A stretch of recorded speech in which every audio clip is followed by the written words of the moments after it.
You're listening to old Western stories, where dust settles slow, guns speak loud, and every tale rides straight into your imagination. Hit that subscribe and saddle up, the ride's just startin'. Midnight sat heavy on the red lantern, and the rain pinned the town to the ground like tacks in a map, slow and steady, roofs ticking, eaves dripping, alley running thin streams that carried the night's ash to the gutter. Smoke held in the rafters like a stubborn thought. The lamp shades bled a dark red circle on each table. The upright piano breathed a soft heartbeat under it all, patient hammers, felt and wood, old keys, with a sour one near the bottom that the piano man never touched. Mae Calder stood at the lip of the stage with one hand on the mic stand and one finger on the edge of the piano, finding her balance the way you do when the day has taken more than it left. She wore black and a thread of silver at her throat. Her voice had gravel at the edges from late nights and the kind of winter that takes the air out of a chest, but when she let a note out, the room leaned toward her like men lean toward heat on a cold day.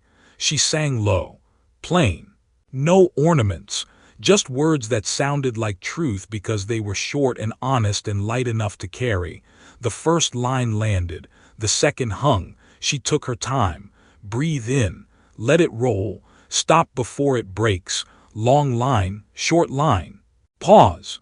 At her feet behind the piano's belly, a boy crouched on a little stool Miles Cutter had built from scrap, 4 legs, one shorter, shimmed with a folded coaster. Rowan had his knees hugged up and his cap pulled low, the brim almost touching the wood frame. A cut of hair stuck to his forehead with sweat that didn't match the temperature. He watched the piano man's shoes. Black, cracked soles patched with twine and hope.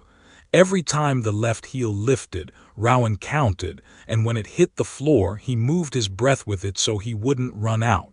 He had learned to vanish here. Learned where the lamp light fell and where it didn't. Learned that if he kept his eyes down and his mouth shut, folks heard only the song.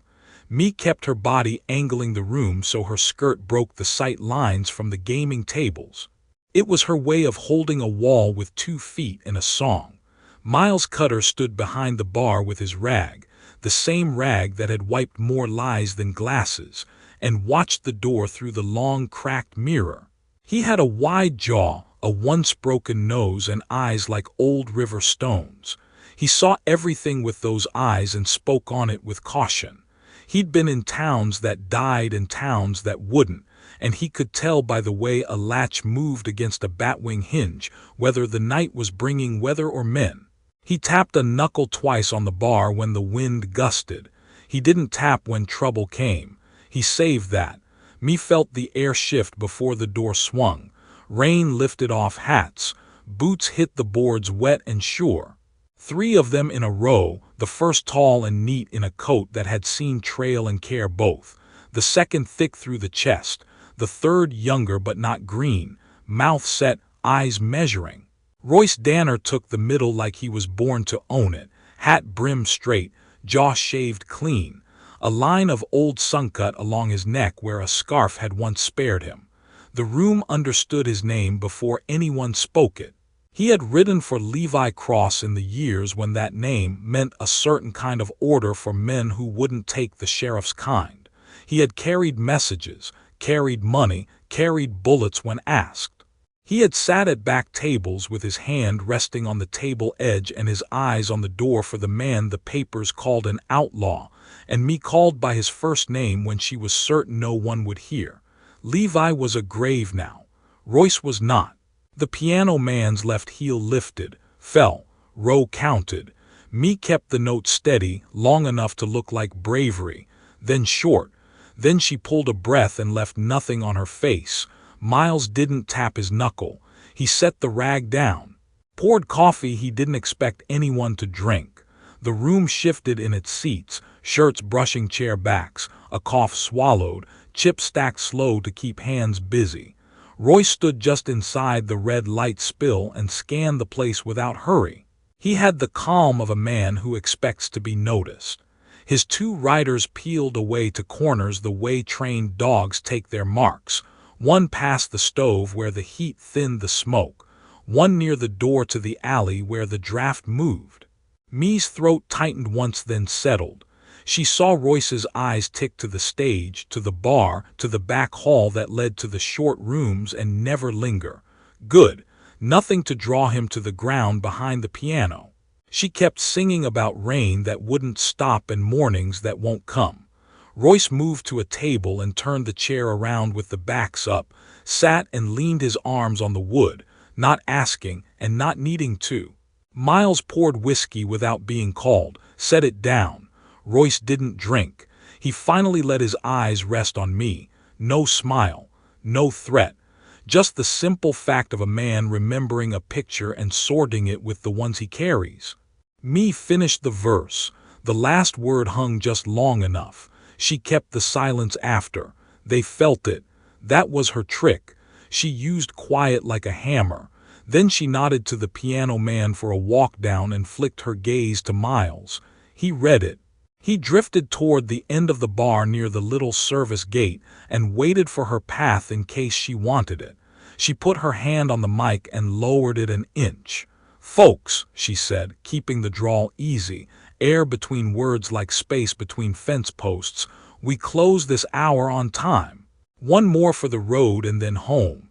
She nodded at the piano. The man set a soft beat. Miles reached her with his mouth close enough for her ear and not the room. "After the last song," he murmured, low, barely a sound, "you take the alley. Don't stop, don't stand, I'll throw the latch after you. Run, me." She kept her eyes on the crowd and her mouth barely moved. "I don't run, you do tonight." He didn't touch her, he knew better. Then he was gone back to the bar before anyone could ask why he'd left it. Mae felt the piano's pedal thrum through the stage boards. She breathed while the beat rolled. Long, short, pause. She could taste the smoke in her teeth. She could feel the damp of the rain in the seams of her dress. She could hear Rowan's small breath stops in the breaks between hammer strikes. He did that to make himself part of the machine so he couldn't be seen. In the mirror, she saw the younger writer glance at the piano with more interest than the music deserved. Just a flick. She stored it. Royce had not looked where he looked. Royce kept his eyes on her like a man checking a map against the ground he's walking. She felt his question standing there plain. "Is it you? Are you the woman who warmed a man who is dead?" She let her mouth turn a notch. Not a smile. Something that told the room this was just another night and everything was fine. It calmed the tables. It didn't calm her. She moved into the next verse and kept it tighter than she wanted because her tongue didn't want to trust the longer stretch. The door at the back signed with a little breath of cold. The alley draft pushed the lamp flame in the closest sconce. Nobody noticed unless they were watching flame, and only Miles watched flame in this bar. He yanked his gaze off it like it burned. Royce set his hand flat on the table and tapped one slow time with thick fingers. He was counting something. It took me 4 bars to figure what, and then she caught it. He tapped whenever a man rose, whenever a bottle hit wood, whenever boots crossed near the stage. He was building a picture of motion inside the place like a cattleman counts heads. He wanted to know if anyone was hiding. She dropped her eyes to the top of the piano, dragged a fingertip through the dust line left by a glass set there earlier, and left the smear plain. The piano man found the bridge and nodded once because he always did there like a superstition. Rowan exhaled. Mae heard it because she'd learned to hear him alone in a room full of sound. It made her want to put her hand down and touch his hair through the wood. She did not. The song broke toward the end. She held the last word a shade longer than prudent, then let it end before it thinned. The room breathed out. Chairs moved. Coins clinked. Rain kept at the windows. Miles raised his chin once like a signal in a mine to men who share one lantern. "Closing," he said. "Finish up." The 2 writers stayed seated. Royce stood, finally drank his whiskey, set the glass down clean in the circle the lamp made, and said nothing. He took 2 slow steps toward the stage, hat still on because he didn't think about customs when he worked. He looked up at me like you look up at a church window you used to sit under as a boy. The younger writer stood too now, and this time his eyes didn't flick away from the piano. They stayed. A line formed in his brow, small and mean. Miles saw it. He moved. He took one step left that took a keg out of the line to the stage. It changed the sight path by an inch. Me caught that and knew she had one chance to move Rowan without the room seeing it. She dropped her gaze to the floor, lifted her skirt a touch like a woman getting down careful, and stepped off the stage on the right side where the shadow ran thickest. She set her palm on the piano top like she was steadying herself and slid her thumb against the back edge. One slow circle, the signal she had taught Rowan for go. He didn't. He didn't because the younger writer had moved again and his jaw had gone tight and his eyes had fixed on the sliver where the wood frame had lost its paint, and a boy's breath fogged a small patch of varnish in the cold draft. A stain of fog that kept coming back. He saw it. He knew what made it. He had a little brother once. He knew how a kid breathes when he's trying not to.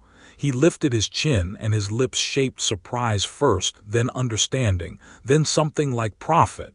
He looked to Royce with a small jerk. Miles knocked a glass to the floor to buy a count. It shattered hard and sudden. A few heads turned. Not enough. Royce didn't look at the glass.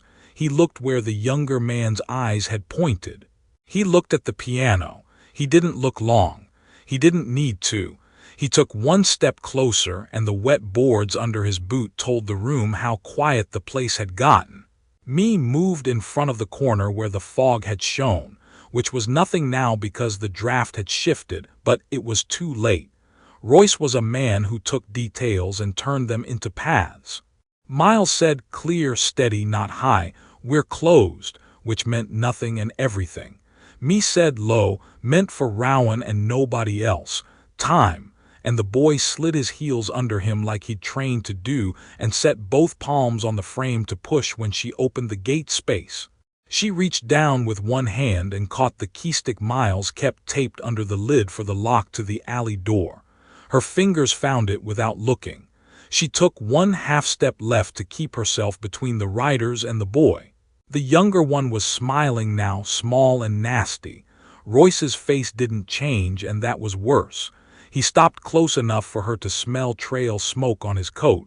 "Evening, me," he said. Simple. No edge. Just the truth of her name. "Evening," she answered, same tone, a dry mouth making the word short. Miles crouched like he was picking up glass, which he was, and palmed the short sawed club he kept under the ice bin. The heavy one. He didn't lift it. Not yet. Rain tapped the panes. The piano hummed a little from the last string touched. Rowan's breath hitched once and went still.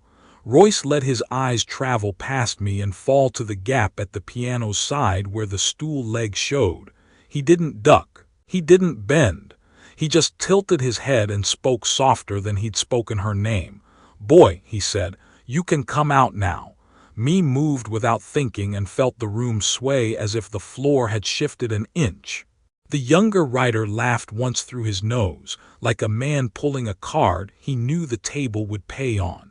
Miles rose in a slow line and set the club under the edge of the bar where his hand could work fast. The last three men at the back table pushed coins into their pockets without looking up and stood to go like they could leave the scene they were in. Royce didn't blink. His eyes tracked one thing. Rowan's body tightened. His cap slipped. It showed a face too much like a dead man's. Cheekbones and a mouth set for bad news. The likeness was plain. Levi Cross had left his signature in the boy and the knight signed for it. The young writer said the dead man's name. Soft. Like a prayer, like a curse. "Levi." Royce shook his head once. "No." He looked at the boy and said it flat. "Rowan Cross." And me knew the secret had left her hands and wouldn't ever come back. The room held its breath and the rain outside turned harder, the sound going from a steady hiss to a tight rattle against the windows, and me did not step aside. She planted her boots and set her body as a fence between the boy and the men who carried the old trail dust of Levi Cross. Miles Cutter slid the bar gate with 2 fingers and a slow wrist. Wood on iron, a whisper, and then the click that says a man just picked a side. His eyes never leaving the young rider whose grin had gone small and mean. The last table scraped, chairs pushed, coins palmed with the clumsy hurry of men pretending they were already on their feet. They drifted toward the door, hats pulled low, but they didn't go far, not really, just hung in the red haze of the batwings to watch the kind of trouble a man later calls a story he almost missed. Royce Danner didn't reach for a gun. He let the silence do its work. He let me look at him and remember the years when his eyes watched the back doors for a man who never walked through front ones. I owed him, Royce said plain, like it was a line in a ledger and not a wound. Levi saved me on the Pine Flats when a man with a buffalo gun decided I shouldn't see sunrise. I never paid it square. His gaze slid to the gap at the piano, then back to me's face. Now I need to know what he left this town. Mercy or trouble. The young rider snorted like a horse that smells fresh cut. He left his spook, he said. Look at the boy's mouth. Miles shifted his weight, the club tucked under the bar lip where the old pine wore his sweat. He kept his voice level. We close at midnight. Royce didn't look at him. He talked to me like the room was empty. I told him once he couldn't outrun the thing he carried, he said. He said you could if you shared it with someone who had a steadier hand. Me saw another night there. The night Levi's blood went hot through her fingers and wouldn't stop. The back room where she pressed a shirt to his ribs and watched his eyes clear and cloud and clear again. The way he gripped her wrist not to make her stay but to make a promise stick. He had leaned close enough for his breath to warm her cheek. Keep him hidden till he's not a target, he'd said. Tell him my name when he needs to carry it, not before. She had nodded once and made that old vow the way a woman makes something heavy into a habit. Royce's voice cut back in. I won't drag a child through the dirt for sport, he said. But I won't let a curse walk either. The young rider couldn't hold his tongue. He eased his coat with his thumb, proud of his quickness the way boys get proud of any little edge. We take him now, he said. Ask the questions later. Me measured the distance from her hand to the keystick under the lid and from her shoulder to the young rider's draw and from the boy's heel to the shadow's edge. She heard Rowan's breath hitch and stop. She heard the rain harden into small hard taps like seeds thrown by a hard hand. Hail in the mix now, the alley going black and loud. Miles lifted the rag, dropped it like it slipped, and in that small little cover he took one step deeper behind the bar and set his left boot against the rack that held the corked bottles, braced for the kind of shove that moves a whole shelf when it needs to. No, Royce told his man. Low, final. It didn't take. The young rider was already moving, proud of being first, proud of being fast. His hand came for iron, coat flaring, teeth showing in a grin he hadn't learned to hide, and Miles moved before the gun cleared leather. He drove his shoulder into the shelf and sent bottles skittering, corks popping like bad luck, whiskey fountaining toward the lamps. The younger rider's shot cracked into glass and red shade and smoke, a wicked bark that made the room duck on instinct. A lamp died with a hiss and the other went bright and dirty, and glass blew across the bar in a fine hard rain that matched what fell outside. Me didn't flinch at the sound. She moved. She caught Rowan's cap with one hand and the keystick with the other, and snapped the lid up just enough to jam the stick home, then swept the boy sideways with her hip and shoulder like a dancer turns a partner off the floor. Now, she breathed, and Miles took the cue and yanked the side door latch with his free hand and sent the small gate swinging open into shadow. The room broke in a careful kind of chaos, men crouching, chairs sliding, smoke hardening low and fast while Royce's other rider hauled his partner's arm down and cursed his speed without raising his own iron. Royce didn't shoot. He held the line with his voice. "Hold," he said, and that word, short, flat, sheriff clean, stopped more than the click of new hammers. Mae had Rowan by the collar and his feet were moving before his mind caught up because she drilled that into him when the lights were still and the place was safe. The alley took them with a cold mouth. Hail stung cheeks and made the boards slick. The red lantern's back wall ran with black water that smelled like spilled beer and coal oil, and the night held so tight you could feel the edges of it against your coat. Miles swung the door after them and took one hard step backward as if to block the whole room with his chest. "Close," he said, and someone stumbled across his feet and went down swearing, which bought him a breath. He slammed the bolt. A bullet slapped the plank and stuck, and the wood jumped like something alive. Mae kept her hand on Rowan's collar and her eyes on the long black V of the alley. "Don't run," she said. "Move." They moved. Boots sank to ankle in the back lot where the runoff pooled dark, and the hail picked the puddles like 1,000 fingers. The street beyond looked empty except for the rain and the glow of the red lantern and the far shape of a bell tower that had not rung since the mine disaster, when grief got loose and would not go back in the box. Yet the bell sounded now, soft at first, then a little louder, a slow, uneven toll the wind pulled from a rope nobody had touched in years. The sound made Rowan look up. Mae pulled his head down again. "Eyes, not neck," she said. They cut to the livery fence and slid along it, breath short, hands cold, clothes heavier with every step. In the red lantern, more glass broke, a chair kicked, a voice lifted and went quiet, Miles's, probably, telling men to keep their hands where he could see them without sounding like he ran the place with a pistol. Royce was in there thinking, she knew that, dividing the room into lines and exits, counting how many steps it takes for a mother and boy to reach the street when the door slams and the latch shakes. She could feel him choose.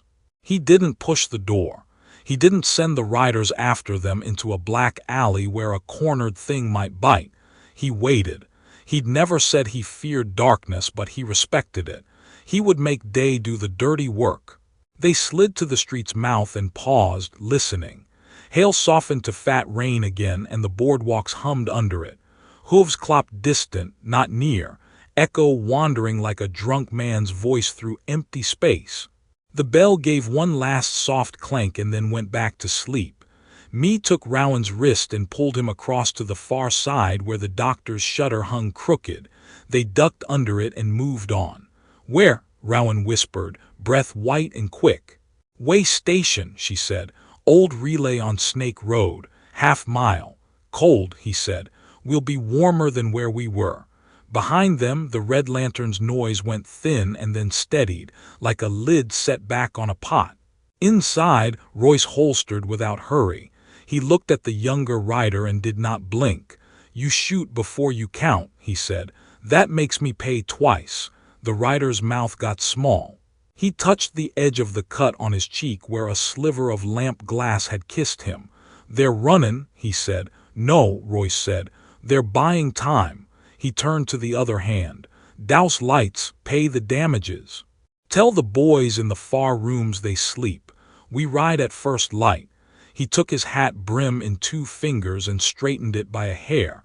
"A boy can outrun a gun for a night," he said. "But the sun always catches him."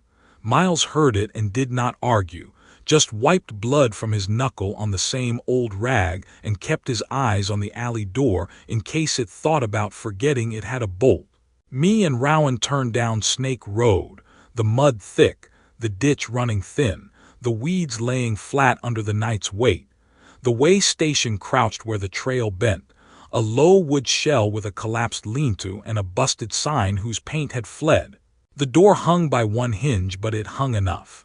Mae took the keystick and worked the catch and shouldered it open, then put Rowan through first and followed, closing them in with the smell of old hay, mouse, and wet pine. She set her back to the door while her eyes learned the dark. One cot still had rope enough to hold a weight. A rusted hook kept company with a coil of rotten harness. Wind pressed the walls and let go, then pressed again. Hands, she said, and took his in hers to feel the heat, to feel if the night had taken too much. He was cold and shaking now that the motion had stopped. She rubbed his fingers. He looked up at her with that stubborn trying not to need look boys get when they want to be the man they think you expect. She opened her dress pocket and took out a locket wrapped in a handkerchief she had washed thin. The catch stuck as it always did. She worked it with a nail and flipped it open so the small picture could breathe. Levi looked up from the oval like he always had, steady, a little amused, kinder than the posters had said. She held it where the dark allowed and let Rowan see. "You heard it in that room," she said. "Now hear it from me." He nodded small. "You're my son," she said. "Rowan Cross. Your father's name was Levi." He was not the stories they tell at gaming tables. He was the man who showed up when there was no one else and then couldn't show up again. Rowan blinked and kept his jaw still, the way he had taught himself. "Why hide it?" "Because his name draws bullets," she said. "Because he asked me to wait until you were strong enough to carry it and not get crushed. Am I? You will be." She put the locket in his palm and closed his fingers around it. "You hold this tonight. You hand it back in the morning." "Morning," he said, like it was a thing far away. "They'll come," she said. "Yes, Royce, him and the others." She moved to the little window slit and put her eye to the crack where wind forced rain in cold needles. Somewhere out on Snake Road, hoofbeats gathered, not close, not far. That echo that tricks you into thinking the rider is behind you until he isn't. She breathed slow to keep her own hands from starting to shake. The night had given them a thin wall and a long hour. That would have to be enough. She reached back without looking and found Rowan's shoulder and squeezed once, a promise that had to stand in for help. The hoofbeats paused, started again, turned, then settled into a patient walk that said a man who knew how to hunt had decided the dark had work to do before he did. Mae shut her eyes for one count, opened them, and watched the crack in the boards until the rain blurred and the breath she was holding ran out. First light found the red lantern cold. The lamps were out, the floor still wet from the night's spill. Miles Cutter stood in the doorway, both hands on the jamb like he was holding back the weather. Outside, Royce Danner and his riders tightened cinches and tested girths in the gray that comes before color. The storm had blown through, leaving the streets washed and the sky low, that pale kind of bright that hurts after a long dark room. The young rider kept his face turned from the barkeep, lip cut, pride sore. The other rider scanned rooftops like rooftops owed him. Royce kept his eyes on Miles and spoke quiet. "The boy," he said, "scared or angry?" Miles didn't answer quick. He had wiped up blood and whiskey in equal measures and knew the weight of a word when it left your mouth. He looked at the mud ruts that led north and felt how long the day wanted to be. "He looked like a cross," he said. It landed between them with the weight of a name that gets prayers and curses both. Royce took it like a man takes news he already holds. He gave a one-finger tap to the brim. "We ride," he said. He swung up and the saddle spoke leather and old oil. The horses moved like they knew the town wouldn't keep them. Hooves catching the boards, slipping into the street with a wet sound that meant more rain down in the low places. Miles took 2 steps forward and watched them go until the clap of shod feet turned to a steady drum and then a far roll, then nothing at all. He let out breath and felt the room behind him breathe with him, empty or not, and he thought about the sun and how it has no opinion, and he wondered again which side it was on. In the way station, Mae Calder placed her hand on Rowan's shoulder and shook once, not hard. The boy came awake all at once like kids who have been taught mornings are for moving. The room had lost the black and gained the wet gray of a day that might be kind if you don't ask too much. The boards under their boots had drunk the night and gave it back in a cold that climbed your calves. "We go," she said. He nodded. He had the locket in his palm still, warm now from sleep. She took it and slid it back under her collar. She tied his cap tighter and buttoned his coat to the throat, fingers quick but careful so he wouldn't see the shake trying to come. She packed with the speed of a woman who's had to pack fast before. Bread, a twist of salt, 2 apples soft at the bruise, the key stick, a strip of cloth, the small derringer with 2 rounds, the last of their matches wrapped in wax paper. She looked once at the cot ropes and the way they sagged and made a small mark in her mind about things that fail when you need them. Then she opened the door and the morning came in. Not warm, not cold, just wet and open. They stepped into it without talking. Snake Road gave them a line, thin and ragged at the edges where the rain had shaved it down to raw. The ground pulled at their heels with a wet lip. The ditch ran brown and angry and then quiet where it widened. Mae set a pace a boy could hold all day without breaking. Not sprint, not slouch. That steady run-walk old drovers use, and Rowan matched it because he'd been taught to match it. Their breath found a rhythm with the sound of the mud leaving their boots. The world had more sound now that the hail was gone, drips from cedar tips, distant creek talk, the shake of a wet bird out in the brush, a saddle squeak somewhere that might be memory. Back in town, Royce read the street like a page. He found the small boot and the smaller one over it at the alley mouth, the scuff of a heel where a boy had slipped, the smear of a woman's palm on the fence rail, the little pool where a door leak had gathered and got stepped through, and he let his jaw shift like a man chewing on the way things are. He put his hand flat on the mud and felt the cool of it and the weight of the day waiting. He rose and pointed 2 fingers, the ridge, the river. You take the ridge, he told the older hand. You take the cut, he told the young one. If she's careful, she'll keep to edges and cover. If she's scared, she'll follow the road. The young rider smiled thin and dug a heel, eager to be right. Royce didn't smile. He set his horse in the middle because that's where the steady men ride. The sun pushed the cloud like a shoulder but didn't break it, not yet. Mae cut off Snake Road where the wash had eaten the bank and took the narrow track that led to the old rail bridge, the one the county had stopped fixing when the line moved north. The bridge lay over the creek like a tired man, planks missing where boys had used them for fires, gaps showing black water under. The rail was rust and the ties smelled like old tar when the wind blew. She stepped onto the first plank and tested it. It held. She picked her path. Long step, short, pause. Your feet follow mine, she said. Don't look down, count with me. They moved. 1, 2, pause 3. She didn't look at the water and she didn't look at the sky where it wanted to break. She looked at the next board and the one after. Halfway the wind caught the wet skirt of her dress and tugged. A heel blanked. The plank tilted. She slipped. One boot went through the gap and found nothing. The world went light and wild for a blink and then Rowan's hand was at her belt, small but sure, weight low, knees bent. The kind of steady a boy learns from watching a woman carry too much freight without asking help. He held her. He didn't say a word. She found a beam with her other boot, bit down on the pain in her shin and set herself back on wood. She breathed once, then twice. Good, she said. Again. They crossed in slow counts and the far side took them like a promise kept.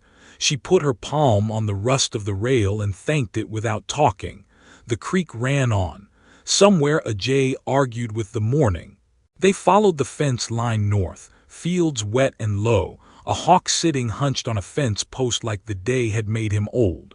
After a mile the road bent and there it was, an old mail wagon on its side half sunk in the ditch, wheels up, spokes busted, rain-rotted canvas flapping slow as breath. Crates lay busted open around it, skeletons of pine and nail, old bags that once carried letters turned to pulp. Mae stepped careful around a hole where the ground had given. She peeled back a scrap of canvas and found a roll of what used to be wanted broadsides, ink blurred, faces turned to ghosts. One piece inside was drier, tucked against wood. She slid it free. It was a poster with Levi's face the way a clerk had imagined him, sharper than the man had been in quiet, and across the corner in a hand she knew was his, small, tight, steady, were 3 words written with a pencil that had lived behind his ear.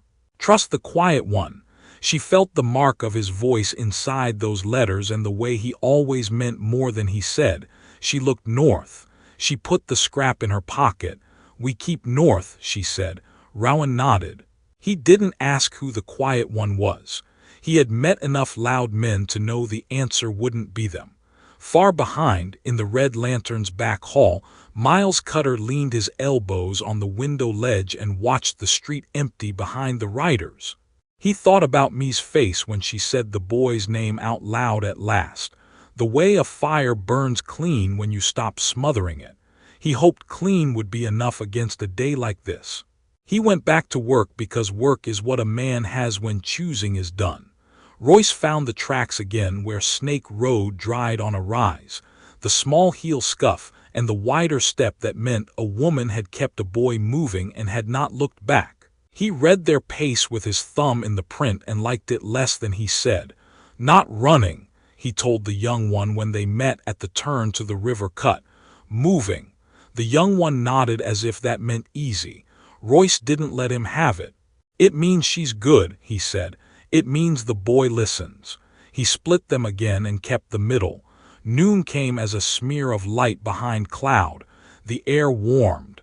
The mud got slick and then started to crust where the sun found it. The day stretched. Mae and Rowan stopped under a cottonwood and ate a bite of bread and a thin apple in 4 mouthfuls and said little. She listened for hooves. She heard only the land's small talk. She wiped Rowan's face with the edge of her sleeve and saw Levi's mouth in the set he made when he tried not to be hungry. Another mile, she said. Then 2, then see. He nodded like a man and that hurt her and helped her at once. Royce found a place where the boot prints turned to the fence line and scratched his jaw. He looked past tracks to wind, past wind to habit, past habit to the way a woman like me would use a day. He turned his horse off the road and into stubble, making his own track small. The young rider laughed at nothing and rode hard to show he meant to finish first. The older hand stayed steady to the ridge, the kind who trusts legs and eyes more than hurry. By late day the sky had torn open in strips and the sun laid gold on the wet boards of every fence in sight, the light catching on each nail head and making a line of small fires. Mae and Rowan came up out of a low draw and stood on a small lip of ground where they could see farther than they wanted. The way station sat back there, a thumbprint on the land, and a thin smoke curl rose from it, not from their hand. She had not fired a spark, but from something left in the night, a coal in old hay, a watchman's mistake, or a man who had doubled back and needed heat. She couldn't know. She turned her face toward the north and felt the sun find her cheek like a touch she didn't trust. We keep moving, she said. Rowan slid his hand into hers for 1 step and then let go. Up on the ridge, Royce Danner reined in and took his hat off and held it against his thigh. He saw the same smoke lift from the way station, gray against the new gold, and his jaw set like a man who's found the end of one road and the start of another. He didn't smile and he didn't swear. He spoke to himself like a man saying what no one else should hear. End of the trail, he said. The wind took the words and laid them down in the grass. The sun burned a hard stripe across the land between them, one light seen by 4 eyes that hadn't found each other yet, and the day drew tight like a cinch in a man's hands. Mae stepped off the lip and took the north path. Royce put his hat back on and pointed his horse. The light fell the same on both. The rest of the miles waited without opinion. Dusk found the ridge turned the color of old coins, the ground tight from drying and the air holding the last wet smell like a memory you can't shake. Mae and Rowan climbed the last pitch slow and steady, and the chapel showed its bones against the sky, roof torn open, walls gapped, altar scarred by a knife or a storm or time itself. Loose shutters worked their tired hinges with each breath of wind. She picked it for the height and the clean view down both spurs of Snake Road. No better place to see what comes to meet you. They stepped inside. Dust lay on the pews like gray cloth. The floor still held. A stack of broken hymn boards leaned in a corner, and a bird's nest sat in the crook of a beam where rain had never quite reached. Mae set their small lantern behind the altar, turned the wick to a low glow, and rolled their blanket once for Rowan's back. He sat with his knees up and his breath small. Coyotes called somewhere far down the ridge, single notes spaced wide. She listened. The calls came again and then set back into the land, like talk that wasn't for them. She broke bread and split it even, brushed grit from the apples, poured what water they had into the cap. He ate with that careful slow you teach yourself when you don't know the next meal. She chewed, then set her jaw for the work the night would ask. The lantern made a thin circle on the altar's scar. She ran a thumb over the gouge without thinking. It felt like a mapped line cut wrong then used anyway. She saw Levi's face in the dull shine, the way his eyes went soft when he listened, the way a laugh lived in the corner of his mouth and didn't show unless he allowed it. She saw the blood the night he died, warm on her hands, and the way he made his voice easy so the fear would land somewhere else. "You keep the boy's name quiet till he can carry it," he'd said. "You keep your name strong so he can borrow it." Royce Danner was there in that same room of memory, standing a step back, hands open, jaw set hard against the fact a man can't hold two roads at once. He had ridden for Levi back when that meant a kind of order outside paper law. He had stayed when others left. He had left when staying crossed a line he couldn't. Mae set the apple core aside and wiped her fingers by habit on a fold of skirt. "How bad we look?" Rowan asked, voice low, plain. "Bad enough," she said. "Not done yet. He's common. He is. You trust him." "I trust what he wants to be," she said. "Men don't always get there." Wind worked a loose shingle. The ridge gave back the sound like a slow yes.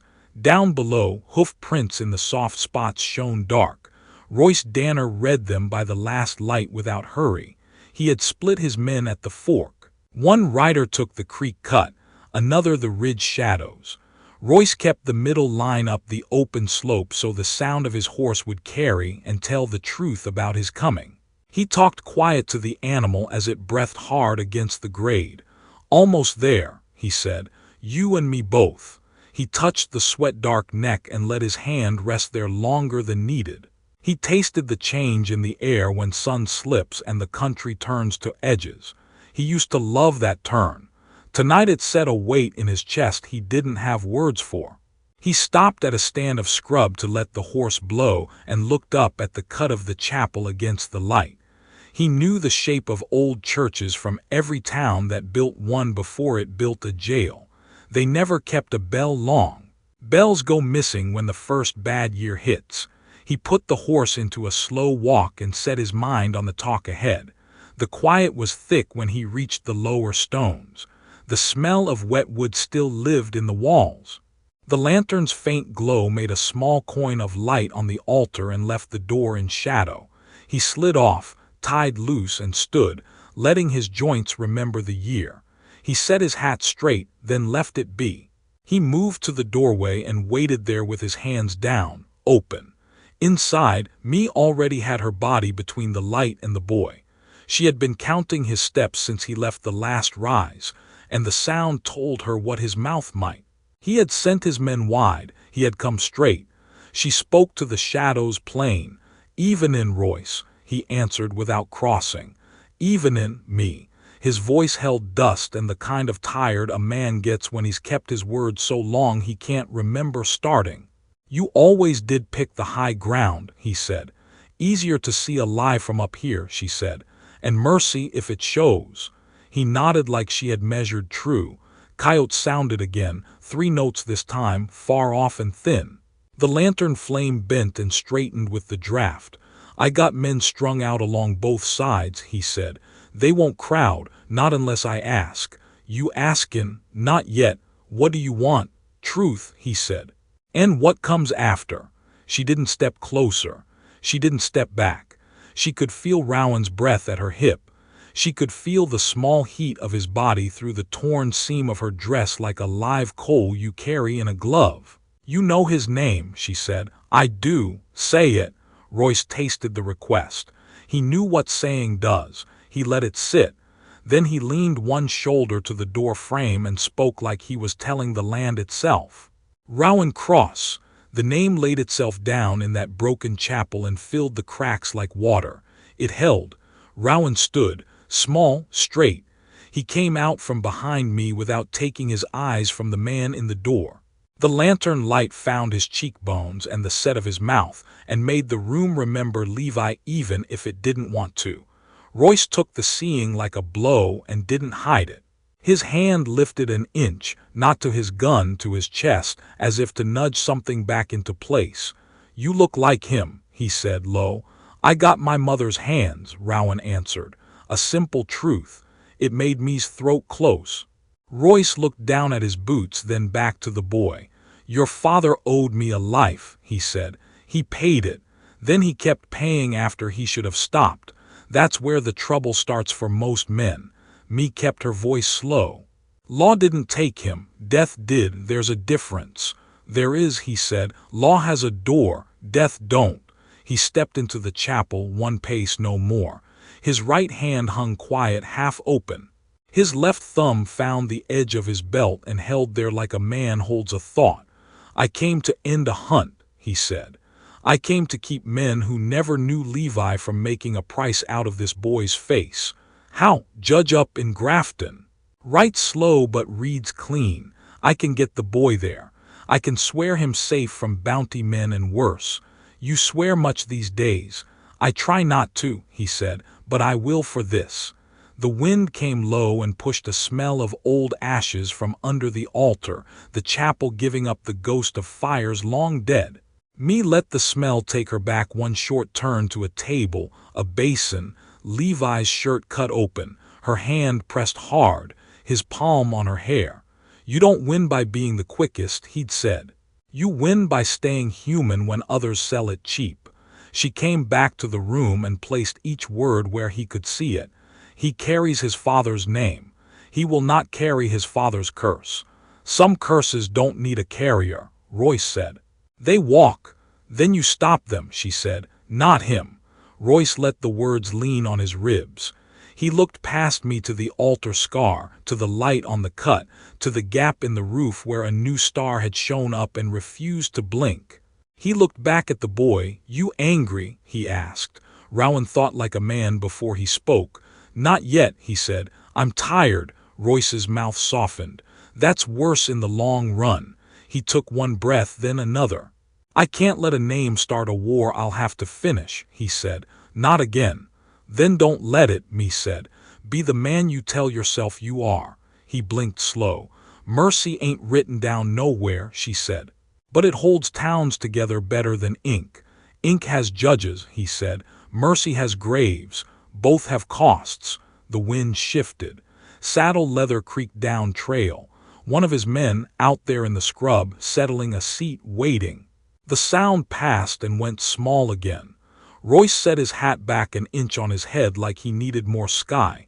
His hand drifted to the gun because that is what hands do when choice draws near. He didn't pull.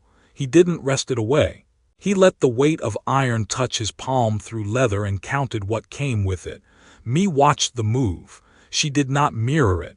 Her hand stayed near her skirt seam, but that was all. You hand him to me, Royce said. I carry him to the door that leads to paper safety. I stand there till he's through. I send your name on ahead so the door stays open. And if the door closes, then I take it off the hinges. And if you fail, his eyes didn't leave hers. Then I fail trying the right thing. The lantern fluttered once. The coyotes let one long thin note loose and broke it off clean, the sound slicing the quiet so sharp it left an edge.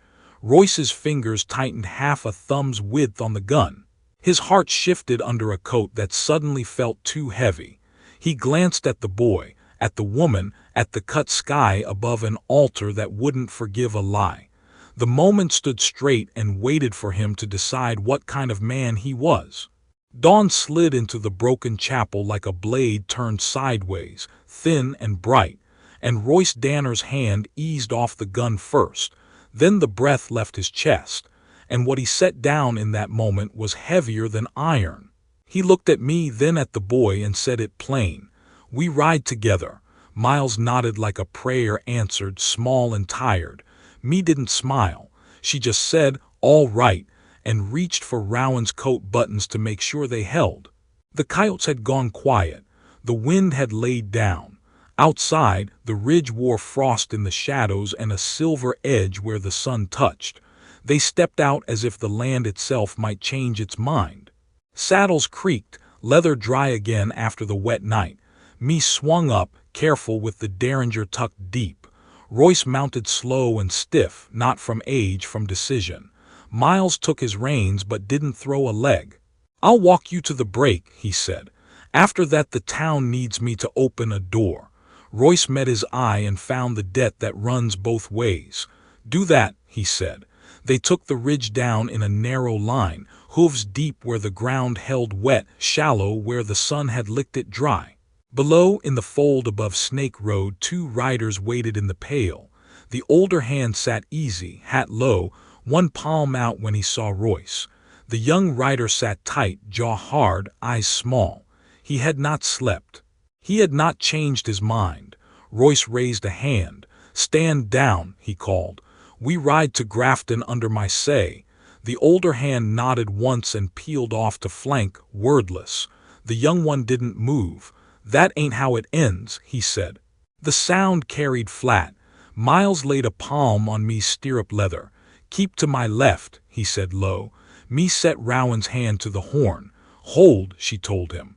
Royce took the center of the cut and kept his horse facing downhill, as if the angle would hold men back better than law. "It ends where I say," he answered. "Not today it don't," the young rider said and kicked.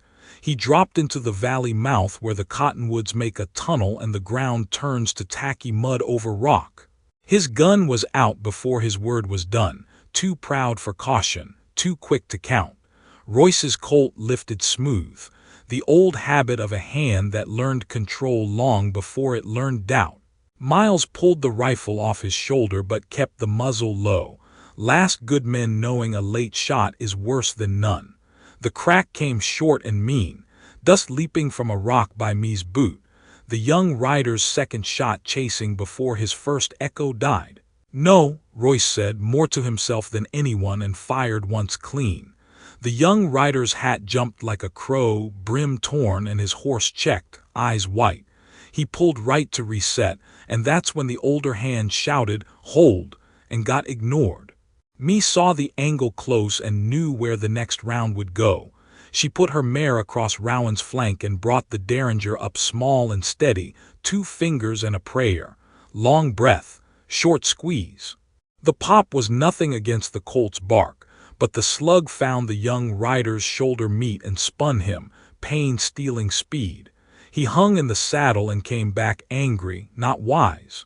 He drew to fire mean and blind, and in that blind his bullet took Royce under the ribs and set him back in the seat like a man remembering a promise. Royce's mouth went flat. He shot the ground at the young rider's cinch and leather parted. Horse stumbled, man toppled, gun flew. The older hand was there in 2 strides to kick the iron away and set a boot on pride. Silence fell all at once, like a lid. Smoke drifted low. A raven barked on the ridge. Miles stepped between them, rifle half raised, voice calm and cold. "Enough," he said.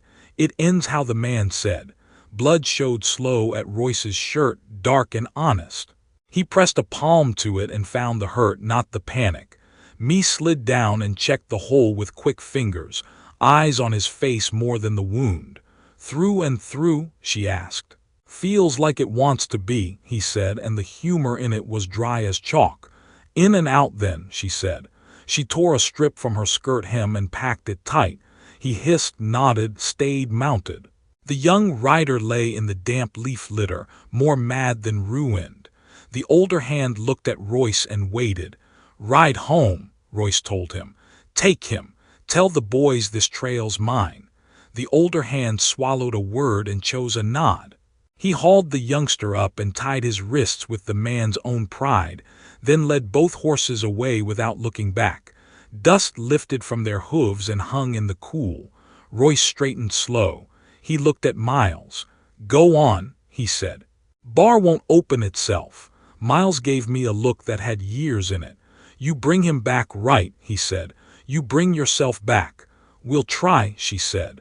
Miles turned south with that careful walk men use after a fight, the kind that measures each tendon and calls it by name. The valley took him. The three turned east, drop by drop out of the shade and into a clean blue morning that had no opinion about any of it. Snake Road fell behind. Dry Creek bent toward the plain, water talking in a low voice as it found its old bed again. Hooves made a wet thud at first, then a softer rhythm as the ground turned to dust. Cold air bit their lungs and woke what the night had dulled. Royce rode with his shoulders square and his left hand firm on the horn. His right held pressure that made his knuckles pale. Mae watched him in the corner of her eye. "Say when," she said. "If the world goes sideways, I'll feel it," he said. "I'll say after." Rowan kept pace, jaw set, eyes forward like a man riding into his own name. Ravens ran the fence line, black on black, and far off a rail crew hammered a stubborn spike, the metal ringing across the flats. It sounded like work. It sounded like time. Royce broke the quiet first. "Your father," he said to Rowan. "He carried weight like a mule, and he did it because he couldn't hand it to anyone else without breaking them. He didn't ask me to carry it. He asked me to be the man I said I was when we weren't being watched." Rowan looked over, steady. "Are you?" "Sometimes," Royce said. "Sometimes after it's needed." He breathed shallow against the pain. "Names have a bill," he said. "Yours came due early. Don't pay it in anger, pay it in aim." "Aim at what?" "Better than your father," Royce said. "He'd want that." Mae watched the land open and thought about the strange ways men say love without saying it. They crossed Dry Creek at the shallow and climbed out with water dripping off fetlocks, the smell of wet stone clean and bright. The sun climbed, the wind warmed, dust rose behind them like a thin veil. Grafton showed itself slow. A long water tower, a low hotel roof, a church with a bell that still had a tongue. The sound reached them first, a single strike to mark the hour, round and true. Royce shifted and grunted. "Keep your eyes on the line," he told Rowan. "If I fall, you ride through it." "You ain't fallen," Mae said. "Not before a door." He nodded once. They hit the first boards. Town dust had a different taste, coal smoke and flour and the iron tang of tools. Men looked up from wagons. A woman paused with a bucket, water slopping her boots. Two lawmen stood under the church eave, coats open, hands down, faces the kind that measure before they move. Royce raised his left hand and kept the right tight to his side. "Morning," he said. The taller lawman tipped his hat. "Depends," he said. "Friend or trouble?" "Mercy," Royce said. "And what it costs." He swung a leg slow and slid down, jaw clenched, knees talking. He kept a palm to the wound and stood upright because pride is a kind of brace. Mae dismounted and put her hand on Rowan's shoulder, then pushed him forward that 1 inch that changes a boy into a fact the world must accept. "This is Rowan Cross," she said, voice low, even. "He's here for protection under paper law. He's here for a clean start under God's." The shorter lawman's eyes ticked to the name and back, a flinch that knew the posters. His hand didn't rise. "You deliverin' him?" he asked Royce. "I'm handing him over," Royce said. "There's a difference." He set his palm on Rowan's back, a steadying there and a goodbye. The taller lawman nodded for the church steps. "Inside," he said. "Judge has a desk in the vestry. He writes slow, but he writes straight." "Good," Mae said. "We can stand that kind of slow." Royce's breath hitched. He went to a knee because bodies do what they do when the blood says so. Dust puffed under him and hung there like a held word. Mae caught his shoulder and eased him to the shade of the steps. He smiled with one side of his mouth and shook his head at the fuss. "I kept the promise," he said. "You did," she answered. He looked at Rowan. Don't let the name lead, he said. You lead it. Rowan swallowed and nodded, small and sure. Lawmen took the boy's arm gentle and guided him toward the doorway that smelled of old polish and paper. Mae's hand stepped off his shoulder but didn't leave him. She walked with him, one breath behind, and the bell rang again, clear and deep, as if the town had decided the hour meant something. Royce finally let go of the tight press on his side. His hand came away wet. He laid his head against the cool step and watched the dust dance in the light that ran under the church eave. Miles Cutter wasn't there to see it, but the red lantern would open on time. Men would drink and talk and guess at endings. Mae stopped at the threshold and looked back at the man who had ridden the hard line between law and mercy and paid in blood to choose right. Badge ain't the man, she said, voice soft but carrying. And the man ain't the law. But sometimes the man makes the law worth handing to. Royce closed his eyes like a prayer had been tucked under his hat brim. The bell tolled once more. Dust rose, gold in the light. Rowan looked back from the door, a boy at the line between names, seeing the ridge in his mother's eyes and the plain in the lawman's stance. He stepped through, and the town took him in. The sound of the hammer from the rail crew came thin over the roofs, steady as a pulse. Mercy, like a law unto itself, rode the morning. And the cost of a name walked beside it, paid in full and still owing, same as it ever was on the frontier.